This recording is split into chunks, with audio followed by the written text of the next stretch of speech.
presentation. Our topic for today is about the Japanese occupation in the Philippines. And these are the subtopics. The number one there is life during the war times. Second, Japanese martial law. Third, reforming the Philippine government. The fourth one is the Second Republic of the Philippines. And lastly, the resistance and restorations. Now let's proceed to the introduction. In 1941, the Commonwealth government was interrupted with Japan's bombing of the U.S. naval base at Harbor in Hawaii that started the Second World War. Following the attack of Pearl Harbor, Japanese bombed Manila and suburbs. In order to save Manila from destruction, General Douglas MacArthur declared it as an open city. However, the bombing continued, resulting in the destruction of Manila and other places in the Philippines. Shortly after the occupation of Manila, the Japanese forces established their government in the country that lasted until 1945. Japan occupied the Philippines for over 3 years, until the surrender of Japan. A highly effective guerrilla campaign by the Philippines resistance forces controlled 60% of islands, mostly jungle and mountain areas. MacArthur supplied them by submarine and sent reinforcements and officers. Filipinos remained loyal to the United States, partly because the Japanese had pressed large number of Filipinos into work details and even put young Filipino in brothel. Now let's proceed to the life during the war times. The life of Filipino people during the World War II under the Japanese occupation was not easy. Rather, it was one of the most painful, tragic, and historic that happened in the Philippine history. Thousands of Filipino people and American soldiers have been suffered and countless of lives have been claimed. It took years before the Philippines finally got their freedom with the help of the American soldier led by General Douglas MacArthur.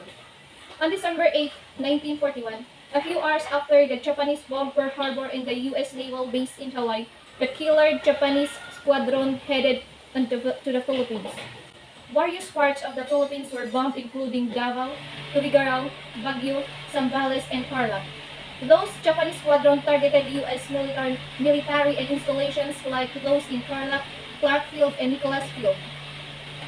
These are the situations after the bombing of Manila. Most of the infrastructures and residence area were bombed and destroyed, or also many lives have been claimed. Many people died. Few U.S. fighter planes in the Philippines were destroyed on the very first day of the Japanese attack on December 9, 1941. After only 2 days, sustained air strikes and the Japanese troops successfully invaded some parts of the Philippines.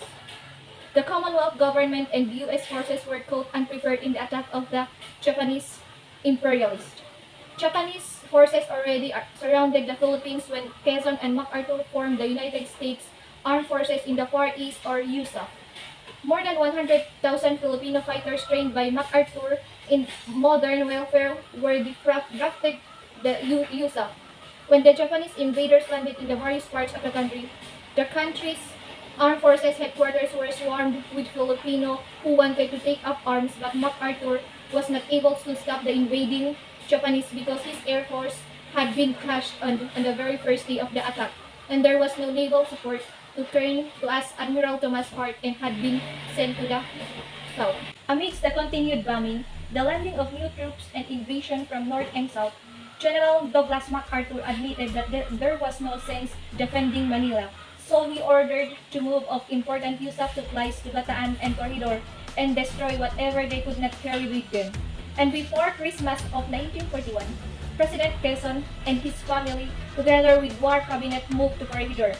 They left Manila to the care of Secretary George B. Vargas, who was appointed by Quezon as Manila Mayor, to Justice Jose P. Laurel, and other chief officers of Commonwealth. It was on December 26, 1941, after abandoning Manila, MacArthur declared Manila as open city. He declared Manila as open city to avoid too much destruction and avoid killing of Filipino people. Open City is a settlement which has announced it has abandoned all defensive efforts. General Douglas MacArthur assembled all USAF forces in Bataan and Corridor to make their last stand and to safely spirit out the country of the Commonwealth leadership and king. It was on January 2, 1942, finally declaring the end of American occupation in the Philippines, wherein it starts the Japan martial law. On March 1942, MacArthur and his family and staff escaped from Corridor to Australia. President Roosevelt tasked him to lead the forces in Southwest Pacific Australia, and it was here when General Douglas MacArthur uttered his famous line, "I shall return." The Japanese forces, led by General Homa, unleashed the full strength of the Japan offensive in Bataan. Thousands upon thousands of Japanese soldiers, supported by tanks and artillery, fighter planes, and naval gunship, proceeded to pound and crush Bataan and Corregidor. It was on April 9, 1942, is the fall of Bataan and surrendering of 75,000 troops consisting of 63,000 Filipinos and 12,000 Americans. They surrendered to avoid further bloodshed.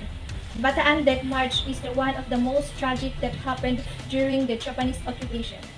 They were forced to march 65 miles in searing tropical heat with provisions of food, water, shelter, and even medicine. Those who can no longer walk were bayoneted or beaten to death. It claimed 10,000 Filipino lives and 250 to 650 American troops died. Another 20,000 died inside the prison camp at Camp Downhill. And the Death March lasted for 8 days, started on April 9, 1942 to April 17, 1942. According to these photos, many people were died, and basing from the photos, it was the Japanese were very bayoneted to the Filipino people and American soldier. After the Bataan Death March, it was on May 7, 1942 was the fall of Corregidor, wherein Japanese captured 36,000 Filipino and American soldiers. Now let's proceed to the situation during the Japanese occupation. During the Japanese occupation, lots of buildings, including residential areas, were being destroyed due to the bombing of Japanese, especially in Manila. Lots of residential areas and infrastructures were being destroyed and damaged, and lots of lives were being claimed. During this time also, they ran Filipinos with iron hand. Kumbaga, mandate ng mga Pilipino na gawin yung mga utos ng mga Hapones, dahil kung hindi, may nag-aantay na parusa sa kanila. During this time also, they imposed curfews wherein the kasama na dito yung mga more on blackouts din were lifted. Detention camps became places for torture. Aside from that, singing of the national anthem and flag was prohibited. Political parties, elections, and public assemblies were put in hold. Another one, arbitrary arrest and execution were done by competent military police any time of the day. Many were executed on mere suspicion of being with the resistance movement. Other offenses punishable by death were murder, robbery, spreading rumors against the Japanese forces, and cutting military lines, old communication, spying, and printing of anti-Japanese leaflets. Violations of all orders and laws were considered hostile acts, which means death penalty. Another one, no one could travel without a pass from its arms. More than that, Japanese language and culture were taught and disseminated. The Japanese people mandated the Filipino people to learn their language and their culture. Aside from that, through the introduction of currency known as Mickey Mouse money, the Japanese seized the control of Philippine economy. These Mickey Mouse money are the Japanese peso, wherein the Filipino people called this Mickey Mouse money because they were look like similar to play money. Another one, there is an alarming proportion of inflation in all costs of goods, medicines, and other important necessities that started to rise. One more thing, the railroad train became common vehicle of smuggling rice to the city of Tutuban Station.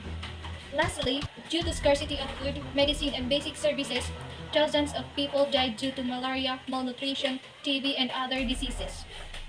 These are the situation during the Japanese occupation, and aside from that situation mentioned above, throughout the Philippines, more than 1,000 of Filipinos, composed of mothers, girls, and gay men, some aged 10, were imprisoned forcibly as comfort women and kept in sexual slavery for Japanese military personnel. Each of the places in the Philippines during the occupation had a location where the women were held, which they called a comfort station. Now let's proceed to the second topic, which is the Japanese martial law in the Philippines. Japan implemented martial law for duration of its control in the Philippines. The Japanese High Command established the military administration in the Philippines to manage the political, economical, and cultural affairs of the country. It was on January 2, 1942, the first Japanese contingent entered Manila and were cheered on as a liberator. Lieutenant General Foma declared the end of American rule in the Philippines and imposed martial law on all occupied areas. On January 3, 1942, General Masaharu Foma issued a proclamation announcing the end of American occupation and the official imposition of martial law in the Philippines. And these are some orders that implemented during the martial law. The first one there is the surrender of firearms, wherein those who were still caught with weapons were detained in Afghanians of Fort Santiago and in other detention. The second one is curfew, wherein it starts 8 o'clock p.m. to 6 a.m. in the morning. The third one, prohibition of singing the national anthem and raising the Philippine flag. The fourth one is ordering all public officials to continue discharge their duties. And the last one is the proclamation of order wherein for every Japanese killed, there are 10 Filipinos' lives will be taken in return. Following the directives from Tokyo, the Japanese military administration imposed many restrictions for the Filipinos, and these are the following. The first one is the salutation of Filipinos to Japanese. So here, dapat yung mga Filipino people during that time is kailangan nilang sumaludo sa mga Japanese pag nakasalamuhan nila sa daan. The second one is Japanese flag should be displayed in every house door. Dapat rin every residence house ay may nakalagay doon na flag ng mga Japanese. The third one is everybody must put the sunrise armband on the left arm. The fourth one, everybody should have the certificate of residence. Next, don't escape Japanese every time you met them, rather welcome them. Sixth one, unless you do not tell false prices, you will be paid reasonable. Number 7, prohibition to walk until the sunset and until the sunrise without carrying lamps. 8. Don't be fooled and bewildered by false propaganda by communist bandits and Chinese. They prohibited the Filipino people to join the propaganda or communists or like the guerrilla movement or activity. They prohibited all joining this activity. The 9th one is the incendiarism, accidental fire and robbery will be punished. 10. The holding of firearms is allowed by the army, but the arms holder must report to the mayor and get permission. The jobless people can find one job in army. And the last one is be obedient to the orders of governors and mayors who are authorized. During this martial law, a director general headed the military to rule Filipinos to follow them, but not everyone obeyed nor followed the Japanese rule. Rather, some joined guerrilla movement. This guerrilla movement is an organization effort by some portion of the Filipino people, including some American soldiers, to resist the legally established government by Japanese. And this guerrilla movement was headed by Major Claude A. Thorpe. Under the Japanese martial law, Japanese brought with them a plan to establish a puppet government which headed by Filipinos. Puppet government is a government which is endowed with outward symbols of authority but in which direction and control are exercised by other power. Kumbaga, ito yung ginamit ng mga Hapones na halimbawa si Mayor George Vargas, siya yung inatasan na mag-organize ng civil government. Pero sa totoo, yung mga utos or mandated is galing sa mga Japanese, hindi galing kay George Vargas. Parang siya lang yung inuutosan na mag-proklama ng mga rule. Forming the Philippine government under the Japanese occupation. This period was called the Rude Awakening because it was realized that the Philippines did not raise enough food for the people and had not been self-sufficient. The Philippine Executive Commission, with the instruction of President Manuel Quezon to George Vargas, all the Filipino officials in Manila were told to enter into agreements and to compromise with the Japanese to mitigate the sufferings of the Filipino under the ironclad rule of the Japanese. January 2, 1942, George Vargas, as the mayor of the Greater Manila, surrendered the city to the Japanese. And this was also considered as his last act as a Commonwealth official. And the remaining Filipino officials were summoned by the Japanese in the residence of Jose Yulo. So, with the high command of the Japanese army later selected the people who were to become members of what was known as the Executive Commission or the Philippine Executive Commission. It was established on January 23, 1942, and George Vargas became the chairman. There were also departments established, and the following are appointed as the department heads. On the Commissioner of the Interior is Benigno Aquino Sr., Commissioner on Finance Antonio de las Alas, Commissioner of Justice Jose Laurel, Commissioner of Agriculture and Forestry Rafael Alunan, Commissioner of Education and Public Welfare Claro M. Recto, Commissioner of Public Works and Communication Quintin Paredes, and Teofilio Sison as the Auditor General and Director of the Budget. Lastly, Jose Yulo as the Chief Justice of the Supreme Court. The Executive Commission covers a period from January 23, 1942 and October 14, 1943. It is about 1 year and 8 months announced that the policy with respect to the Philippines was to give the independence as early as possible upon tangible evidence of collaboration with Japan in the establishment of the co-prosperity sphere.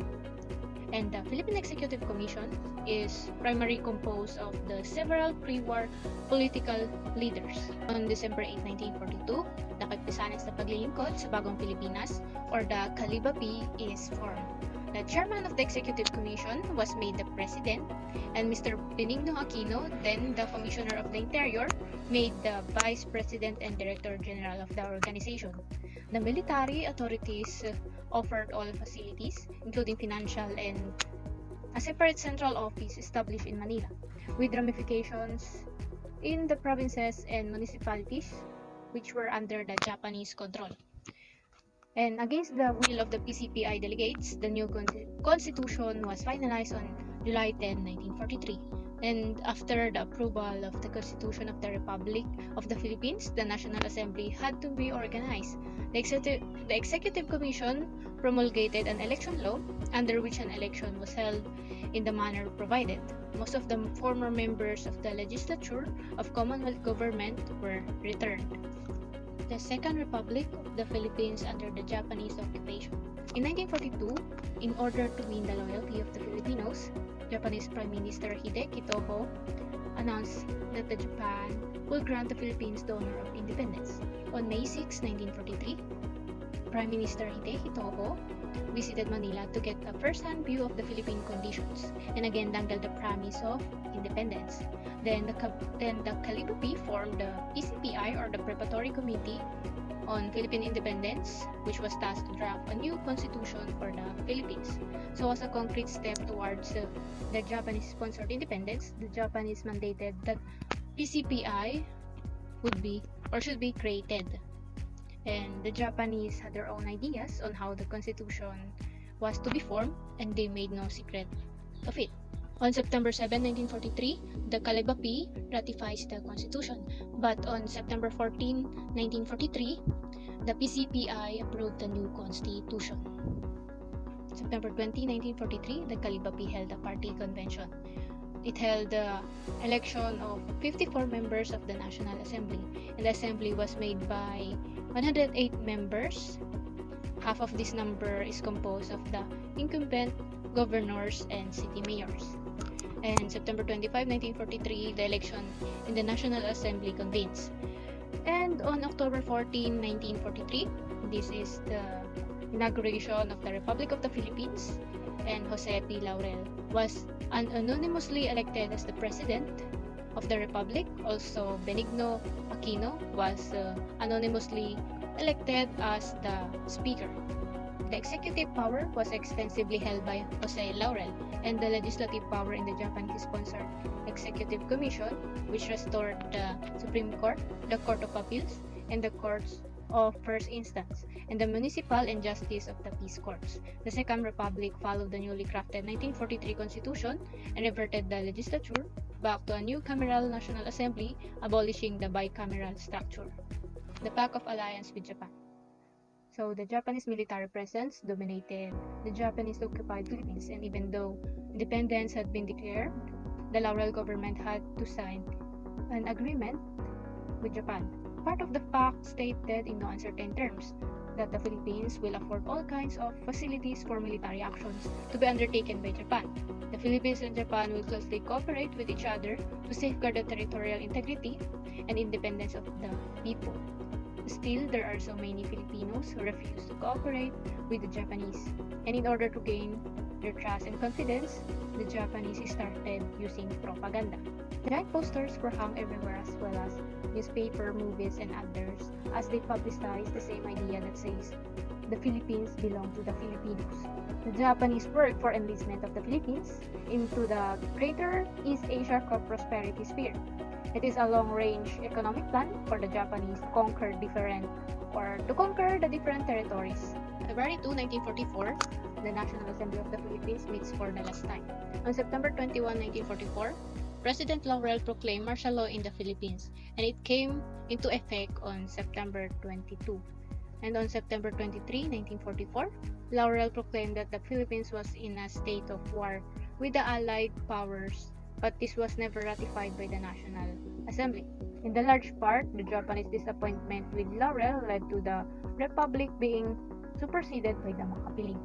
Makapili, or Makabayan Katipunan ng mga Pilipino, is composed of members of Saktalista and Ganap parties. It was organized in 1943 as a network of information versus guerrillas. It was organized on December 8, 1944 as a paramilitary force independent of the Second Republic, reporting directly to the Japanese command to lend military support and assistance against the returning American forces and the Filipino guerrillas.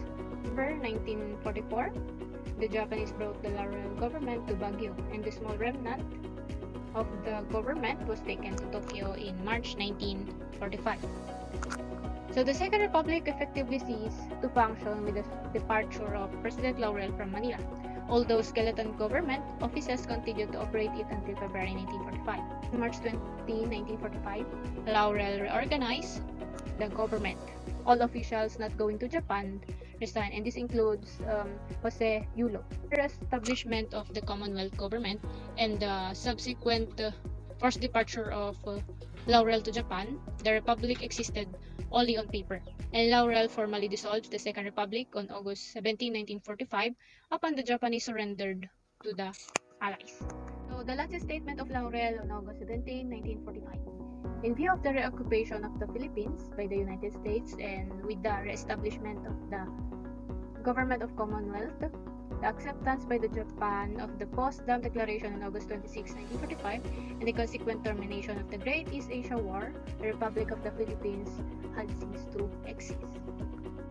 The 1943 Constitution adopted 12 of the articles from the 1935 Constitution, with a powerful executive branch vested in the President, who is to be elected by a majority of members of the National Assembly.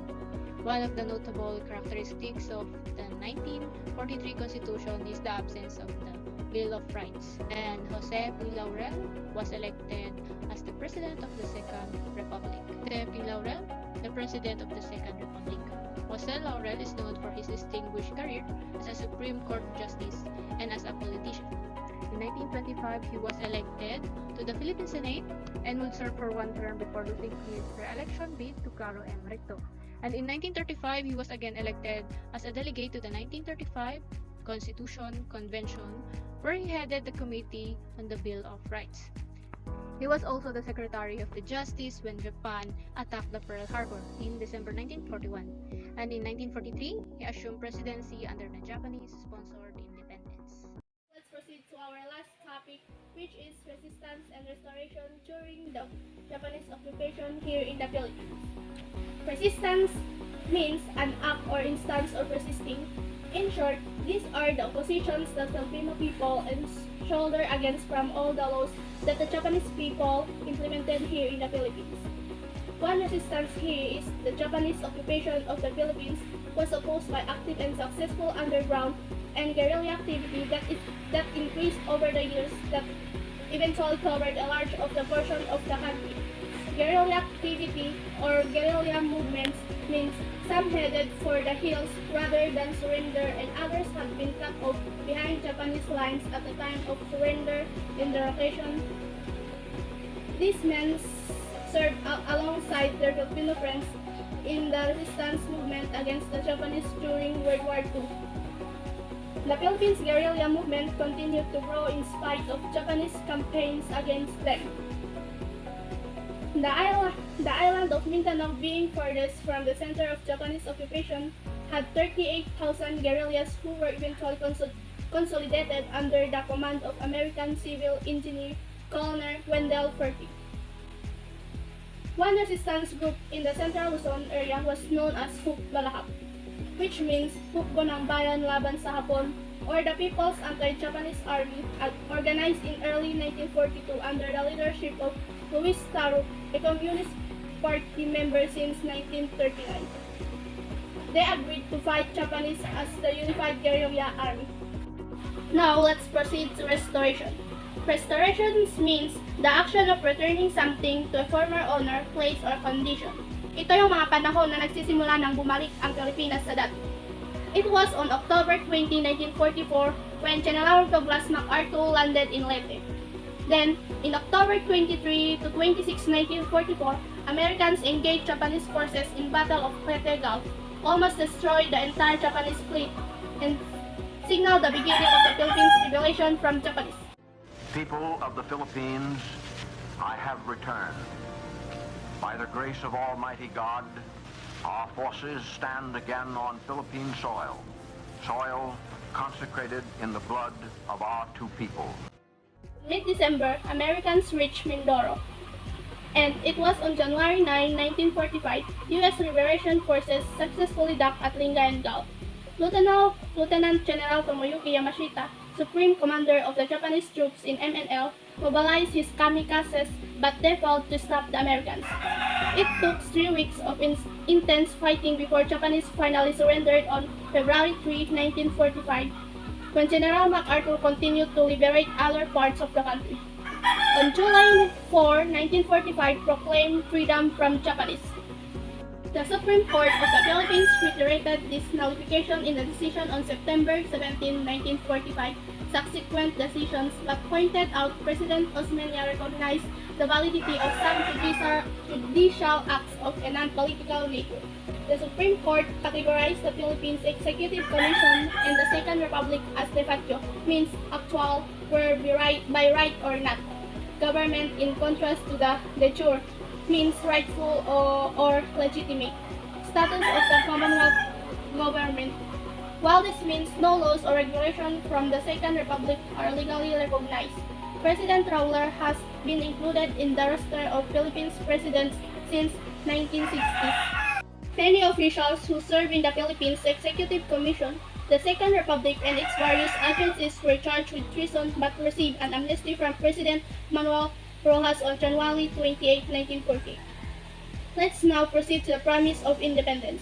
On July 4, 1946, the Philippines granted the independence. Phil Trade Act was passed. This act, also known as Philippines Trade Act, which passed by the United States Congress, specifying policy governing trade between the Philippines and the United States following independence of the Philippines from the United States. Even so, the American granted the independence of Philippines, and they still had access of the Philippines resources, and they still remain in the Philippines. Philippines independence was eventually achieved on July 4, 1946. The 1935 Constitution, which featured a political system virtually identical to the American one, became operative. The system called for a president to be elected at large for a 4-year term, means subject to one re-election, a bicameral and an independent judiciary.